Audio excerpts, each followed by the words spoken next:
The key talking points the next 5 to 7 days could define Newcastle's summer. Will Arsenal finally test Newcastle's resolve with Bruno? Will Everton follow up with Murphy's interest? And if Villa get Manzambi, what does it mean for the Toon? Pre-season training starts. Everything points towards a very busy week at St James's Park. Let's get into it, shall we? So if Villa get Manzambi, not again. It does have a familiar feel to the Munzo situation. Newcastle look well placed. Then another club steps in. It happens. But it does end up, if he ends up at Villa, Ross Wilson will need to move quickly on to the next target.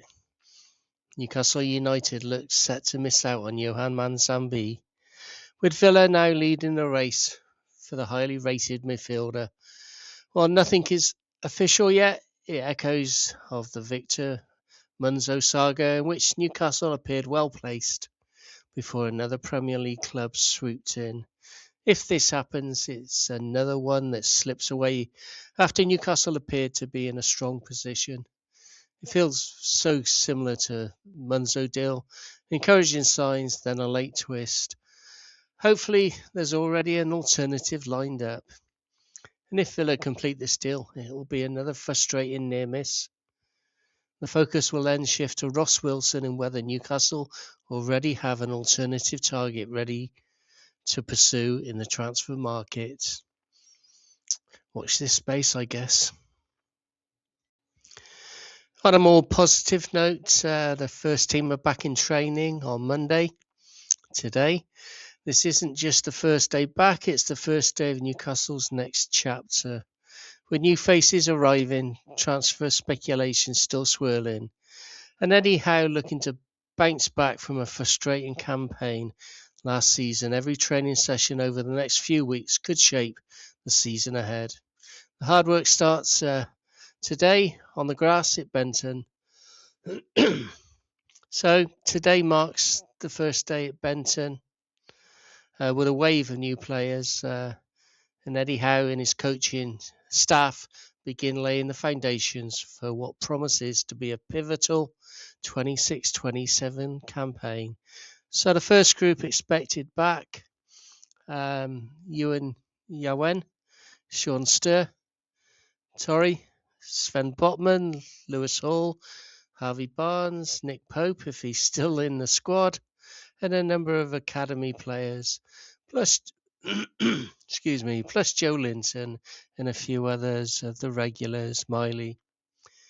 So players that are involved in the World Cup, such as Bruno, Dan Burn, obviously Elliot Anderson, Malik Chow and Big Nick and Johan Visser are expected to return after an extended break.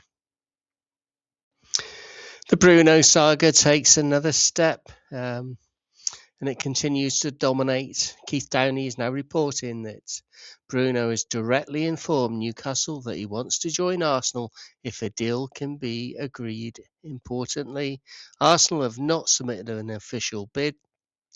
Newcastle's position remains that their captain is not for sale. Bruno is not expected to force a move if Newcastle refuse to negotiate. The motivation is reportedly sporting rather than financial, with Bruno believing Arsenal offer a stronger chance of major trophies right now. So nothing's changed fundamentally until Arsenal make a formal offer that Newcastle are willing to consider. That remains a waiting game. Everton are interested in Jacob Murphy, and he's emerged as Everton's latest target. So Everton are monitoring Murphy. He just has 1 year left remaining on his contract. No formal bid has been made. Newcastle may have a decision to make rather than risk losing him for nothing next summer. This is definitely one to keep an eye on over the next week. And the exciting one for me is the reaction to Sean Steur's arrival has been overwhelmingly positive. The Dutch football experts believe he's ready for senior Premier League football. He's comfortable as both a 6 and an 8 He's got excellent technical and tactical abilities, and he was one of Ajax's brightest academy graduates in recent years. Newcastle officially completed that deal for 23 million on a 5-year contract earlier last week. And Dan Burns becoming a cult hero with the England fans, but Dan himself is not getting carried away, and that's exactly why England are still in the World Cup. Let's hear what he had to say, shall we? Dan Burns has spoken honestly after England's win against Norway and reaching the semi-finals of the World Cup.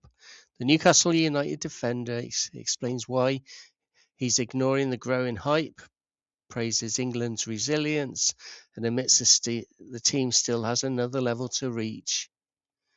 So Byrne talks about the support for Newcastle, England's route to the semi-final, why England can still improve, and can the Three Lions go all the way.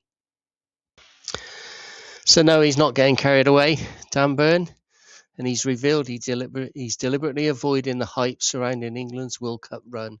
Despite the huge support coming from Newcastle and back home in the northeast, the defender says he's still focused on the present rather than thinking too far ahead. Byrne also admitted England haven't yet hit their top level, but praised the squad's resilience and ability to win in different ways, even with tired legs and players stepping into the side. With a semi-final now on the horizon, Byrne believes England will need to produce their very best performance if they're going to lift the World Cup. So what's your verdict? Is Dan Byrne right that England's best is still to come? Let me know in the comments. He's staying grounded.